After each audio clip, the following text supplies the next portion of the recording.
பத்திரிகைகளின் பாராட்டு மழையில் நெஞ்சை பதற வைக்கும் கிளைமாக்ஸ் காட்சியுடன் பீப்பிள் மீடியா ஃபேக்டரி தயாரிப்பில் வெளிவரும் சாலா ஆகஸ்ட் 23 முதல் உலகமெங்கும். நல்ல சினிமாக்களை நேசிக்கிற கொண்டாடுற எல்லா நெஞ்சங்களுக்கும் வணக்கம். இந்த வீடியோவில் நம்ம பார்க்க போகிறது இயக்குனர் PS வினோத்ராஜ் டைரக்ஷனில் சூரி, அனாபன் மற்றும் பலர் நடிச்சிருக்கிற கொட்டுக்காளி திரைப்படத்தோட விமர்சனம். இந்த படத்தோட கதை என்னென்னா, படத்தோட முதல் சீனில் ஒரு கிராமத்தில் ஒரு குடும்பம் மொத்தமும் கிளம்பி எங்கேயோ போகிறாங்க. சூரி, அவரோட அப்பா, அவரோட 2 தங்கச்சிங்க, அவரோட முறை பொண்ணு, அந்த பொண்ணோட அப்பா அம்மான்னு ஒரு 12 பேர் போகிறாங்க. ஒரு ஷேர் ஆட்டோ 3 பைக்கில் இவங்க எல்லாருமே கிளம்பி போகிறாங்க. போகிற வழியில் ட்ரிபிள்ஸ் போனதுக்காக போலீஸ் இவங்களை தடுத்து நிறுத்தி கேள்வி கேட்கும்போது தான், எங்கள் வீட்டு பொண்ணுக்கு பேய் பிடிச்சிருக்கு, அதனால தான் பேய் விட்டுறதுக்காக சாமியார்கிட்ட போயிட்டுருக்கோம் அப்படின்னு சொல்கிறாங்க. அதாவது சூரியோட முறை பொண்ணு ஆனாபென்னுக்கு பேய் பிடிச்சிருக்கு அப்படின்னு சொல்கிறாங்க.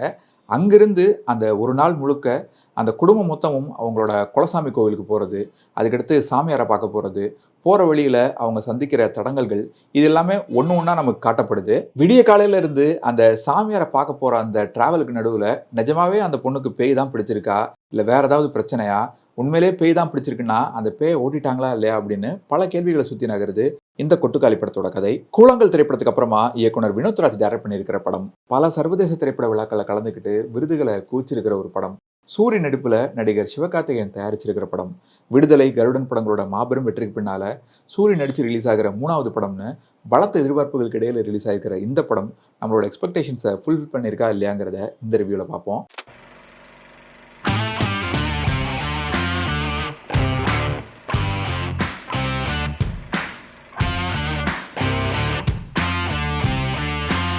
இந்த படத்தோட ப்ளஸ் பாயிண்ட்ஸ் என்னென்னா, முதல் பாசிட்டிவ், இந்த கதையை இயக்குனர் வினோத்ராஜ் சொல்லியிருக்கிற விதம். கூழாங்கல் படம் மாதிரியே அந்த மாதிரி ஒரு திரைமொழி தான் இந்த படத்துலையும் இருக்குது. ஒரு இடத்துலேருந்து இன்னொரு இடத்துக்கு சில கதாபாத்திரங்கள் போகிறாங்க.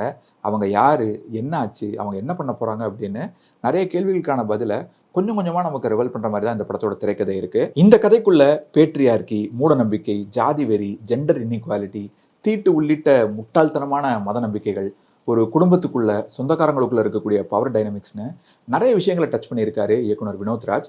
ஆனால் இது எதுவுமே கொஞ்சம் கூட ப்ரீச்சியாக இல்லை. எந்த ஒரு விஷயத்தையுமே ஆடியன்ஸுக்கு அண்டர்லைன் பண்ணி காட்டுற மாதிரி இல்லவே இல்லை. இப்படி ஒரு அன்கன்வென்ஷனலான ஒரு முயற்சியை சப்போர்ட் பண்ணணும், போட்ட காசு திரும்ப வருமானு தெரியாது, ஆனால் ஒரு நல்ல படத்தை ப்ரொடியூஸ் பண்ணணும் அப்படின்னு நினச்ச சிவகார்த்திகேயன் அவர்களுக்கு பாராட்டுக்கள். இந்த வீடியோவை மேற்கொண்டு படம் பார்த்தவங்க மட்டும் பாருங்கள், ஏன்னா சில ஸ்பாய்லர்ஸ் வர்றதுக்கு வாய்ப்பு இருக்குது. படம் பார்க்காதவங்க நேரடியாக ஸ்கிப் பண்ணி கடைசி 1 நிமிஷத்துக்கு போயிடுங்க. ரைட்டிங் வைஸ் இந்த கொட்டுக்காளி படத்தில் எனக்கு ரொம்ப பிடிச்சிருந்த ஒரு விஷயம் எதுனா, இந்த படத்தோட கேரக்டர் ரைட்டிங் தான். நிறைய கதாபாத்திரங்கள் ரொம்பவே டெப்த்தாக இருந்தது. உதாரணத்துக்கு பாண்டி கதாபாத்திரம் எடுத்துக்கோங்களேன். அவன் ஒரு பயங்கரமான காட்டானா இருக்கான். அப்படிப்பட்ட ஒரு சூழலில் வளர்ந்தவனுக்கு எது சரி எது தப்புன்னே கூட தெரியல. தன்னோட மாமனார் மாமியாரை கூட தூக்கி போட்டு மிதிக்கிறான், சாத்துன்னு சாத்துறான். ஆனால் அதுக்கு மன்னிப்பு கேட்குற அளவுக்கு ஒரு சின்ன கில்ட் ஃபீல் இருக்கிறவனாக இருக்கான். அவனுக்கு இருக்கிற ஒரே ஒரு கோபம் என்னென்னா, சின்ன வயசுலேருந்து தான் நேசித்த ஒரு பொண்ணு, அந்த பொண்ணுக்காக எக்கச்சக்கமாக செலவழிக்கிறான். அவன் தான் அந்த பொண்ணை காலேஜுக்கு அனுப்பிச்சு படிக்க சொல்கிறான். அவள் வேற ஒருத்தனை காதலிச்சிட்டா அப்படின்னு தெரிஞ்ச பின்னால் அவளை கொள்கிற அளவுக்கு துணிகிறான். அதுதான் சரி அப்படின்னு நம்புகிறான். கல்யாணம்னு வரும்போது அந்த பொண்ணோட கன்சென்ட்டும் முக்கியம், அவளுக்குன்னு ஒரு விருப்பம் இருக்குது அப்படிங்கிற பற்றிலாம் யோசிக்காத அளவுக்கு அந்த மாதிரி ரொம்ப பேட்ரியார்க்கலான ஒரு சூழலை வளர்ந்த ஒருத்தனாக இருக்கான். அட்லீஸ்ட் தன்னோட மாமனாரை அடிச்சிட்டோமேன்னு அவர்கிட்ட மன்னிப்பு கேட்குற அளவுக்கு ஒருத்தனா இருக்கான். ஆனால் பாண்டியோட அப்பா கேரக்டர் பாருங்க, அங்கேயும் உள்ள புகுந்து சரி விடுப்பா, எல்லாம் அவங்களுக்காக தானே பண்ணுறோம், நான் பண்ணுற எல்லாமே அவங்க நல்லது தானே அப்படிங்கிற மாதிரி சொல்கிறாரு. அதாவது தன்னோட தாய்மாமனை அடித்தது தப்பு, தன்னோட வயசில் பெரியவரை அடித்தது தப்புன்னு சொல்லிட்டு அவன் மன்னிப்பு கேட்க வர்றான். அவன் மேலே தப்பே இல்லைன்னு சொல்லிட்டு அவனோட குற்ற உணர்ச்சியிலேருந்து அவனை விடுவிச்சு திரும்ப எல்லா பழியும் தூக்கி அந்த மாமா கேரக்டர் மேலே தான் போட நினைக்கிறாரு பாண்டியோட அப்பா. அது மட்டும் இல்லை, வாய்ப்பு கிடைக்கிறப்பெல்லாம் அந்த பொண்ணோட அப்பா கேரக்டரை குத்தி காட்டிகிட்டே இருக்காரு. உன் பொண்ணு சமைஞ்சப்ப இவன் வாங்கின காசுக்கு இப்போ வரையும் வட்டி கட்டிட்டு இருக்கான் அப்படிங்கிற மாதிரி அப்பப்போ ஏதாச்சும் குத்தி காட்டிகிட்டே இருக்காரு. அந்த 2 தங்கச்சி கேரக்டரும் அதே மாதிரி தான் இருக்காங்க. இவளை படிக்க வச்சது தான் ரொம்ப பெரிய தப்பு அப்படின்னு ஒரு தங்கச்சி ஒரு சீனில் சொல்கிறாங்க இல்லையா, அதுலலாம் நிறைய விஷயம் கன்வே ஆகுது. ஒரு பக்கம் நம்ம வீட்டில் படிக்க வைக்கலையே, நம்ம படிப்பை பாதியிலே நிறுத்திட்டு சின்ன வயசுலேயே கல்யாணம் பண்ணி வச்சிட்டாங்களே அப்படிங்கிற ஒரு கோபம், பொறாமை ஒரு பக்கம். இன்னொன்று, அந்த பொண்ணு காலேஜ் போய் படிக்க போன இடத்துல காதலிச்சிட்டா அப்படிங்கிறதே பெரிய ஒரு குத்தமாக பார்க்குறாங்க. அதுபோக தங்களோட வீட்டில் அவங்க சொன்ன மாப்பிள்ளையை கட்டிக்கிட்டு அவன் நல்லவனோ கெட்டவனோ வீட்டில் எதிர்த்து பேசாமல் அவனையே கட்டிக்கிட்டது ஒரு பெரிய தியாகமாக பார்க்குறாங்க. தங்களை தாங்களே ரொம்ப உயர்வாக நினச்சிக்கிறாங்க, தங்களோட குடும்ப கௌரவத்தை காப்பாற்றிட்டதாக நினச்சிருக்காங்க. அந்த மாதிரி தான் பார்க்குறாங்க. இன்னொன்று என்னென்னா, நம்மளோட அண்ணன் இப்போவும் இவ்வளோ தான் கட்டிப்பேன்னு சொல்கிறானேங்கிற கடுப்பு ஒரு பக்கம். அந்த கோபத்தில் தான் ஒரு சீனில் என்ன கேட்பாங்கன்னா, இப்போ கூட எங்க அண்ணன் தான் செலவழிக்கணுமா உங்களுக்கு அப்படிங்கிற மாதிரி கேட்பாங்க. பாண்டியோட அப்பாவோ இல்ல அந்த 2 தங்கச்சிகளோ இவங்க யாருக்குமே இப்ப அந்த பொண்ணை வெட்டி போட்டா கூட சத்தியமா அது தப்பா தெரியாது. இப்படிப்பட்ட ஒரு காட்டு மிராண்டி கூட்டத்துக்கு நடுவுல அந்த பொண்ணோட அப்பாவும் அம்மாவும் எவ்வளோ ஹெல்ப்லெஸ்ஸா இருக்காங்க, எவ்வளோ வல்னரபிளா இருக்காங்க. அந்த பொண்ண அந்த கூட்டம் வந்து என்ன பண்ணாலும் இவங்களால தடுக்க கூட முடியாது அப்படிங்கிறத ரொம்ப பிரமாதமா காட்சிப்படுத்தியிருந்தாங்க. இந்த படத்தோட முதல் சீன்ல பொண்ணோட அம்மா வந்து அழுதுகிட்டே கோவில்லேருந்து வர்றாங்க இல்லையா, அந்த சீன்ல இருந்து கிளைமேக்ஸ் வரைக்கும் அந்த பொண்ணோட அப்பா அம்மா 2 பேருமே தங்களோட பொண்ணை காப்பாற்றவும் முடியாம, அந்த கூட்டத்துக்கிட்ட ஒரு வார்த்தை கூட எதிர்த்து பேச முடியாம, தங்களோட பொண்ணுக்கு சப்போர்ட் பண்ணவும் முடியாம அடங்கி தான் நிற்கிறாங்க. அந்த பொண்ணோட அப்பாவை பார்த்தீங்கன்னா ஏதோ தொழில் செஞ்சு அதில் நஷ்டமாகி நொடிஞ்சு போன ஒருத்தர் மாதிரி தான் தெரிவாரு. பெருசாக சம்பாத்தியம் எதுவும் இல்லாத ஒருத்தர் மாதிரி தான் அவரை காட்டியிருப்பாங்க. பொதுவாக பெரும்பாலான குடும்பங்களில் யார் நிறைய சம்பாதிக்கிறாங்களோ அவங்களோட பேச்சுக்கு தான் மரியாதை இருக்கும். அவங்க தான் முடிவெடுக்கிறவங்களாகவும் இருப்பாங்க. இந்த மாதிரி நிறைய விஷயங்களை ரொம்ப நுட்பமாக காட்டியிருந்தாங்க. இன்ஃபேக்ட் அந்த 2 தங்கச்சிகளுக்குள்ளே பார்த்தீங்கன்னா அதில் ஒருத்தர் வந்து கொஞ்சம் வசதியான வீட்டில் வாக்கப்பட்டவங்க மாதிரி இருப்பாங்க. அவங்களுக்குள்ளேயுமே காட்டப்படுற மரியாதை வந்து கொஞ்சம் வித்தியாசமாக தான் இருக்கும். இது போக வேற நிறைய காட்சிகள் ரைட்டிங்கும் அந்த காட்சிகள் படமாக்கப்பட்ட விதமும் அருமையாக இருந்தது. 5, 6 ஆம்பளைங்க சேர்ந்து ஒரு ஆட்டோவை திருப்புறப்போ அந்த ஆட்டோவை விட்டு இறங்க மாட்டேன் அப்படின்னு மீனா உட்காந்துருக்கிற அந்த ஒரு ஷாட் பிரமாதமான ஒரு மெட்டஃபரா இருந்தது. அது போக படத்தோட ஆரம்பத்தில் ரொம்ப கஷ்டப்பட்டு அந்த கை தவுத்துட்டு போகிற சேவல் கொஞ்ச நேரத்திலே திரும்ப மாட்டிக்கிற மாதிரி ரொம்ப சந்தோஷமான சுதந்திரமான காலேஜ் டேஸ்க்கு அப்புறமா மீனா திரும்பவும் தன்னோட சொந்தக்காரங்க அப்படிங்கிற அந்த சின்ன உலகத்தில் மாட்டிக்கிறத அது ரெஃபர் பண்ணுற மாதிரி இருந்தது. படம் நெடுக நிறைய லென்த்தியான சிங்கிள் ஷாட் சீன் ஸ்டன்னிங்காக இருந்தது. குறிப்பாக இன்டர்வலுக்கு முன்னால் வரக்கூடிய ஒரு சீன், ஒரு பாட்டு பாடுற சீன், அந்த ஒரு சீனில் என்னென்னமோ நடக்குது, நிறைய விஷயங்களை கன்வே பண்ணுறாங்க. நிஜமாவே ரொம்ப ஹார்ட் ஹிட்டிங்கான ஒரு சீன். அட்டகாசமான ரைட்டிங், அட்டகாசமான மேக்கிங் இருக்கக்கூடிய அந்த சீனை எப்படி புல் ஆஃப் பண்ணியிருப்பாங்கன்னே தெரியல. அந்த சீனுக்காக எத்தனை தடவை ரிஹர்சல் பண்ணியிருப்பாங்கன்னே தெரியல. அந்த மாதிரியான ஒரு சீன். இந்த மாதிரி பல காட்சிகள் தான் இந்த படத்தை ரொம்ப ரியலாக, ரொம்ப ஒரிஜினலான ஒரு படமாக்குது. அண்ட் ஒரு மாட்டையும் சின்ன பொண்ணையும் வச்சு ஒரு அழகான சீன் ஒன்று வரும். அந்த ஒரு சீன் ஜஸ்ட் லைக் தட் நிறைய விஷயங்களை சொல்லிட்டு போகும். கத்தி கூச்சல் போட்டு நான் தான் பெரிய இவன் அப்படிங்கிற மாதிரி அடித்து கலாட்டாலாம் பண்ணிட்டு இருந்தோம் அமைதியாக இருக்கும்போது, தம்மா துண்டு சின்ன பொண்ணு வந்து பண்ணுற ஒரு விஷயம் ஒரு பெரிய கேள்வி நம்ம முன்னால் வைக்குது. எது வீரம், எது மஸ்குலினிட்டி அப்படின்னு. அதே போல் ஹியூமர் அட்டகாசமாக ஒர்க்காக இருக்கிற சில மொமெண்ட்ஸும் அங்கங்கே இருக்குது.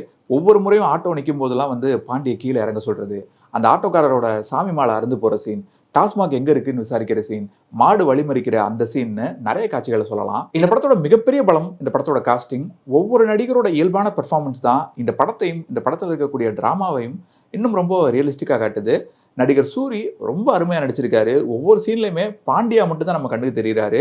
விடுதலை படத்தை விட இந்த படத்தில் ரொம்பவே சாலிடான ஒரு பெர்ஃபார்மன்ஸை கொடுத்துருக்காரு. சூரிய அவர்களோட நடிப்பில் எனக்கு ரொம்ப பிடிச்சிருந்த விஷயம் எதுன்னா, பொதுவாக காமெடி நடிகர்கள் ரொம்ப சீரியஸான ரோல்ஸ் பண்ணும்போது நம்மளே அறியாமல் ஏதோ ஒரு பாயிண்டில் அவங்களோட காமெடி ரியாக்ஷன்ஸ் நம்ம கண்ணு முன்னால் வந்து போகும்.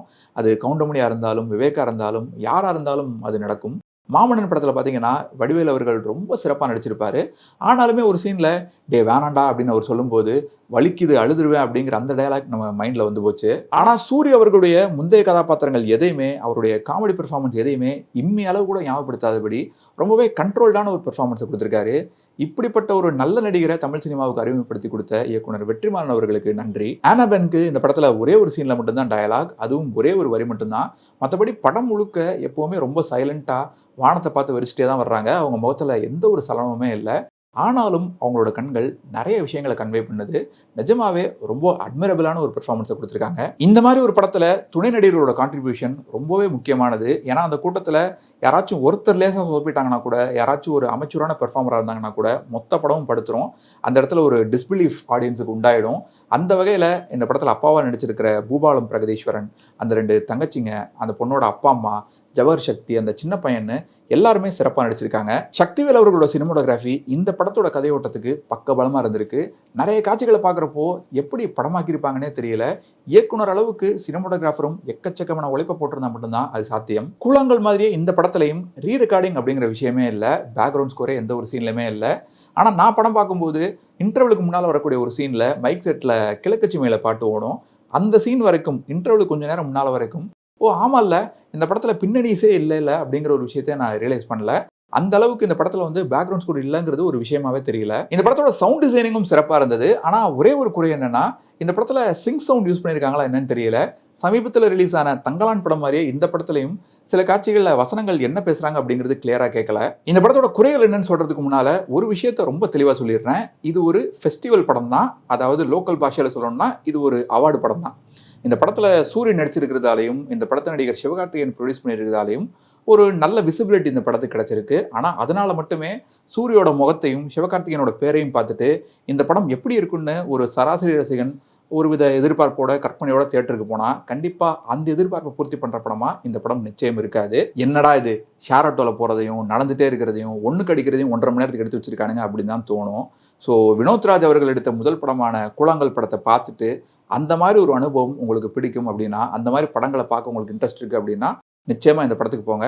அப்படிப்பட்ட ஒரு படத்தை பார்த்துருந்தாலும் கூட ஒரு சராசரி ரசிகனுக்கு இந்த படத்தில் சில இடங்கள் கொஞ்சம் ஸ்ட்ரெச்சாக தோணலாம், சில இடங்கள் பொறுமையை சோதிக்கிற மாதிரி இருக்கலாம். ஆனால் அதெல்லாம் பொறுத்துட்டு பார்த்தீங்கன்னா நிச்சயமாக இந்த படம் ஒரு நல்ல தியேட்டரிக்கல் எக்ஸ்பீரியன்ஸாக இருக்கும். இந்த படத்தோட குறைகள் என்னென்னா, முதல் மைனஸ் சில விஷயங்களை சில காட்சிகளை டயலாக்லேயே சொல்லிட்டு போன மாதிரி இருந்தது. ஒரு சில காட்சிகள் வந்து கதையை நகர்த்துறதுக்கு உதவாத மாதிரி இருந்தது. உதாரணத்துக்கு டாஸ்மாக் முன்னால் நின்று 2 கேரக்டர் வந்து பாண்டி எப்படிப்பட்டவன் அப்படின்னு பேசிட்டு இருப்பாங்க இல்லையா, அந்த சீனை சொல்லலாம். அண்ட் ஏற்கனவே ஒரு சீனில் தீட்டு அப்படின்னு சொல்லி சூரியோட தங்கச்சியை கோளுக்குள்ள விடலை, அங்கேயே அவங்களுக்கு பீரியட்ஸ் அப்படிங்கிறத இன்டெரக்டாக சொல்லிடுறாங்க. ஆனால் திரும்பவும் வேற ஒரு சீனில் ஆடியன்ஸுக்கு ஸ்பூன் ஃபீட் பண்ணுற மாதிரி சானிட்டரி நாப்கினோட காட்டுறாங்க. ஆனால் இதெல்லாம் கூட மைனரான குறைகள் தான். இந்த படத்தோட மிகப்பெரிய மைனஸ் எதுனா, இந்த படம் பார்த்துட்டு வரக்கூடிய நிறைய பேர், பெரும்பாலான மக்கள், முக்கால்வாசி பேர் வந்து புலம்பக்கூடிய ஒரு விஷயம் எதுவாக இருக்கும்னா இந்த படத்தோட கிளைமேக்ஸ் தான். சரி, இந்த சீனில் தான் இங்கிருந்து தான் வந்து படம் பயங்கரமாக போக போகுது அப்படின்னு நினச்சி உட்காந்துருக்கும் போது சட்டுன்னு எழுத்து இயக்கம் வினோத்ராஜன் போட்டு அப்ரப்டாக படத்தை முடிச்சிட்டாங்க. கூழாங்கல் படமும் கூட இதே மாதிரி ஒரு ஹாஃப்வே எண்டிங்காக தான் இருக்கும். ஆனால் அந்த படத்தோட எண்ட் ஷாட் ரொம்பவே கன்வின்சிங்காக இருக்கும், ஒரு நிறைவை கொடுக்குற மாதிரி இருக்கும். அது இந்த படத்தில் இல்லை. இந்த படத்தோட இன்டர்வல் சீன் எடுத்துக்கோங்களேன், ரொம்பவே ஹார்ட் ஹிட்டிங்காக இருந்தது. இவளை அப்போவே வெட்டி கொண்டிருக்கணும், நீ சொன்னியும் தான் தேவையில்லாமல் இவளை சாமியார் அது இதுன்னு கூட்டிகிட்டு போயிட்டுருக்கோம் அப்படின்னு சொல்லிட்டு ரொம்ப சாதாரணமாக சொல்கிறான் பாண்டி. ஸோ இப்போ அடுத்து இந்த படத்தில் என்ன நடக்கக்கூடும், இந்த படத்துக்கு அப்புறமா என்ன நடக்கக்கூடும்? ஒன்று, அவளுக்கு விருப்பமே இல்லாட்டியும் சாமியார்ட்டெல்லாம் கூட்டிகிட்டு போன பின்னால் வலுக்கட்டாயமாக அவளுக்கும் பாண்டிக்கும் திருமணம் நடக்கிறதுக்கு வாய்ப்பு இருக்குது. அப்படி இல்லை, திருமணம் பண்ணிக்க இஷ்டம் இல்லை அப்படின்னு சொன்னானா அந்த இடத்துல ஒரு ஆணவ படுகொலை நடக்க கூட வாய்ப்பு இருக்குது. இவ்வளோ பெரிய ஒரு விஷயத்தை பேசுகிற இந்த படத்தோட முடிவு ஓப்பன் எண்டிங்காக இருந்தது தான் பிரச்சனை இல்லை, ரொம்பவே அப்ரப்டான ஒரு எண்டிங்காக இருந்தது. அதுதான் இந்த படத்தோட பெரிய பிரச்சனையாக இருந்தது. இந்த படத்தோட கிளைமேக்ஸ் சாமானிய மக்களை அழுக வைக்கிற மாதிரி மெலோ ட்ராமா இருக்கிற மாதிரியோ இல்லைனா வந்து அவங்கள கனத்த இதயத்தோட வெளியே அனுப்புகிற மாதிரி ஒரு கிளைமேக்ஸாக இருந்திருக்கணும்னு அவசியம் இல்லை. ஆனால் இந்த படம் முடிஞ்சு வெளியே வர்றப்போ ஒரு கான்வர்சேஷனை ஸ்டார்ட் பண்ணுற மாதிரி, ஒரு ஸ்ட்ராங்கான டிபேட்டை உண்டு பண்ணுற மாதிரி இருந்திருக்கணும். அதுதான் இந்த படத்தில் மிஸ் ஆச்சு. அதனாலே என்னவோ சில இடங்களில் கூழாங்கல் படத்தில் யூஸ் பண்ண அதே லாங்குவேஜ் இந்த படத்தில் யூஸ் பண்ணாமல் இன்னும் எளிய மொழியில் சாமானிய மக்களுக்கு புரியுற மாதிரி இந்த படத்தை எடுத்துருக்கலாமோ அப்படின்னு தோணுச்சு. ஏன்னா கூழாங்கல் படத்தில் டொமஸ்டிக் வயலன்ஸ் தான் அந்த படத்தோட கதை. அந்த படத்தோட கடைசி ஷாட்டில் கூழாங்கல்லை காட்டும் போதே நமக்கு ஒரு விஷயம் தெளிவாக புரிஞ்சிடும். இது இன்னைக்கு மட்டுமே நடந்த விஷயம் இல்லை, எப்போவுமே அவன் குடிச்சிட்டு தன்னோட பொண்டாட்டியை போட்டு அடிக்கிறான். அவங்களோட அம்மா வீட்டுக்கு போயிடுறாங்க. இவங்க 2 பேரும் எப்பவும் போய் ஒவ்வொரு வாட்டியும் அவங்க அம்மா வீட்டிலேருந்து கூட்டிகிட்டு வர்றது தான் வழக்கமாக நடந்துட்டு இருக்கு அப்படிங்கிறத காட்டி முடிச்சிருப்பாங்க. ஆனால் கொட்டுக்காளி படத்தில் பேசியிருக்கிறது இன்னும் ரொம்ப பெரிய விஷயம், ரொம்ப பெரிய ஒரு டாபிக். ஜாதி பிரச்சனை, ஆணவ படுகொலை, ஒரு காலேஜுக்கு போகிற பொண்ணு காதலிச்சா அவரோட சொந்தக்காரங்களும் குடும்பமும் அந்த விஷயத்தை எப்படி பார்க்குறாங்கன்னு நிறைய விஷயத்தை டச் பண்ணியிருக்காங்க. இந்த படத்தோட இன்டர்வல் சீன் ரொம்பவே ஸ்ட்ராங்காக இருந்தது. ஆனால் அதுக்கடுத்து 1/2 மணி நேரத்தில் வரக்கூடிய அந்த ட்ராவலில் வந்து அந்த விஷயம் டைலூட் ஆகிடுச்சு. அந்த சீரியஸ்னஸ் கொஞ்சம் கூட இல்லை. அந்த கடைசி 1/2 மணி நேரத்தில் அது மொத்தமாக டைலூட் ஆகிடுச்சு. அதனாலே இந்த படத்தோட அப்ரப்டான எண்டிங் எனக்கு பர்சனலாக ஒரு பெரிய டிசப்பாயின்மெண்ட்டாக இருந்தது.